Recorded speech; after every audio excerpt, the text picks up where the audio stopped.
ఈ కొండల్లో శ్రీ మహావిష్ణువు దశావతారాల దర్శనం చేసుకోవచ్చు. అవును, మీరు చూస్తున్న ఆలయం చుట్టూ కొండల రూపంలో స్వామివారి దశావతారాలు దర్శనమిస్తాయి. ఈ టెంపుల్ ఎక్కడుందో చెప్తాను, వీడియోను లైక్ చేసి సేవ్ చేసుకోండి. వీటిని కాజాగూడ హిల్స్ అంటారు. 250 కోట్ల సంవత్సరాల పురాతన కొండలు. ఇక్కడ 800 ఏళ్ల పురాతన అనంత పద్మనాభ స్వామి ఆలయం ఉంది. ఈ ఆలయం స్వయంభు. ఇక్కడ కూర్మావతారం రూపంలో ఒక కొండ దర్శనమిస్తుంది. కూర్మం అంటే తాబేలు, పక్కనే మత్స్యావతారం, ఒక చేప నోరు తెరిచినట్టు ఒక కొండ కనిపిస్తుంది.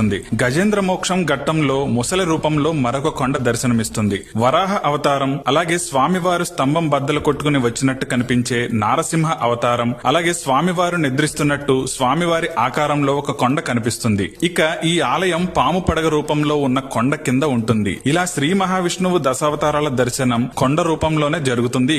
ఇక్కడ స్వామివారు ప్రత్యక్షంగా ఉన్నట్టు నమ్ముతారు భక్తులు. పురాతన ఆలయాలు దర్శించుకోవడం ఇష్టమైతే ఈ ఆలయం ఒక మస్ట్ విజిట్ ప్లేస్. మణికొండలో మరిచెట్టు జంక్షన్ నుండి జస్ట్ 2 కిలోమీటర్స్ దూరంలో ఉంటుంది ఈ ఆలయం. స్క్రీన్ పై కనిపించే కోడ్ గూగుల్ మ్యాప్స్ లో సెర్చ్ చేస్తే ఈ ఆలయానికి సులభంగా చేరుకోవచ్చు. వీడియోను మీ ఫ్రెండ్స్ అండ్ ఫ్యామిలీకి షేర్ చేయండి.